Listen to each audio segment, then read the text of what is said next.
The JHR CAJ Award for Human Rights Reporting recognizes exemplary journalism in any format published or broadcast by Canadian media that puts a human face on situations where human rights are being disrespected.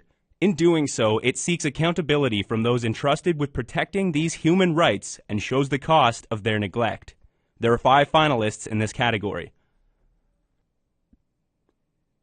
A team of 30 at CBC News continues the unending work of telling the stories of missing and murdered Indigenous women and girls. In this entry, 34 unresolved deaths and disappearances provide the foundation for an article titled Unresolved, Case Closed or Murder.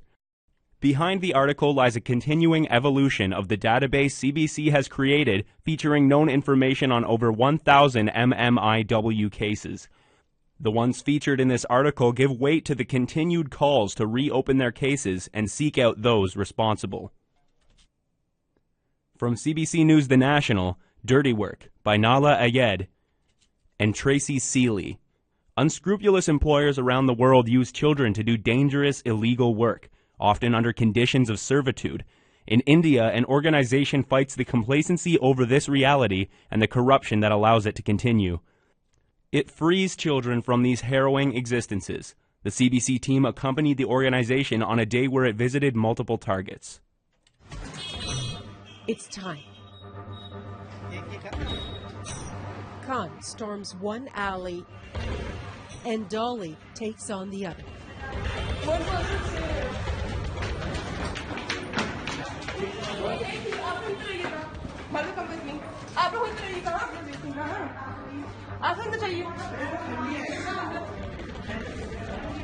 There are sweatshops to check on every floor.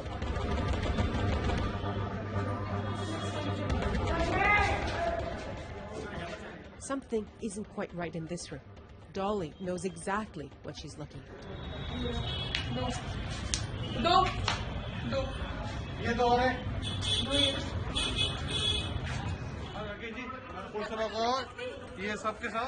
Despite the apparent efforts at covering things up, it seems this is a Zari factory that employs and houses children. I see that they were here, but they are not here right now. Kids are working here.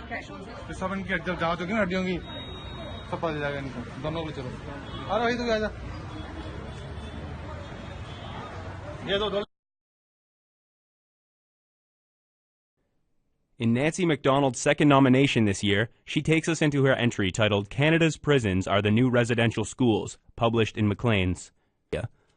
The result of a 9-month investigation and research conducted in partnership with Discourse Media, MacDonald's work showed one thing. If you're an Indigenous person in Canada, justice is not blind. MacDonald herself explains. You've got a situation where in some prairie jails, you'll have 90% of the women there are Indigenous, 65, 70% of the men are Indigenous. Across the country, it's about 1/3.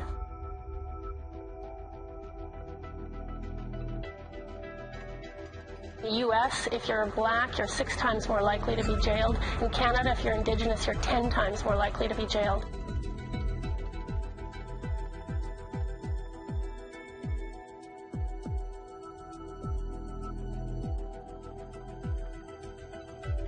It's worse than what existed in South Africa at the height of apartheid. Lawyers tell me in some prairie courtrooms you'll have as many as 85% of defendants in criminal cases are Indigenous.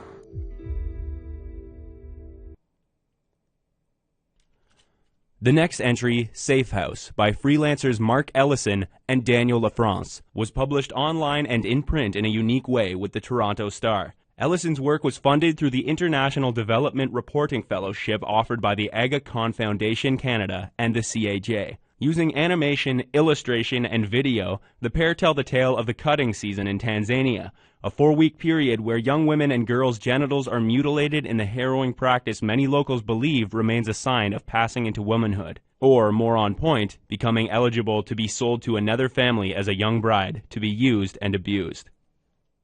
Kwa kweli mimi niliolewa nikiwa na umri mdogo. Kwa nilipoolewa nikaja kwa mume wangu. Kwa kweli nilipokuja baadaye tukasumbuana, kesho yake nikarudi nyumbani kwetu. Niliporudi baadaye pale nyumbani wakanifukuza tena na kunipiga wakanirudisha. Walivyonirudisha basi ndio tukaja tena akawa ananisumbua eti tulale naye. Kweli nilikuwa bado mdogo, sijalala na mwanamume yoyote. Kwa kweli ilibidi kwa kweli yani kabisa nikakataa hata kuingia ndani. Kwa kweli rafiki yake alikuja akasema hivi unamzoesha vibaya. Ndio basi siku hiyo ndio mida ya jioni nilikuwa hata sijala kwa kweli, nilipeleka chakula hapo ndio akanifungia ndani. Akaanza kunifanyia ukatili wa kijinsia huo. Yani sasa akaanza kuning'ang'aniza eti tulale naye. Kwa kweli mimi nililia, nikawafanyia kilele kwa kweli. Ikabidi akaniacha hivyo. The final finalist in this category is Hidden in Plain Sight, Stories on Migration and HIV in Chile, broadcast by Vice News and produced by a team of 13 from the Broadcaster and UBC Graduate School of Journalism's International Reporting Program. Students targeted their talents at showing the increasing number of marginalized people in Chile living with HIV in plain sight, but failing to grab attention or assistance. Their stories are set against the backdrop of a nation where a growing economy is attracting hundreds of thousands who are migrating from outside of Chile in an attempt to benefit from this growth.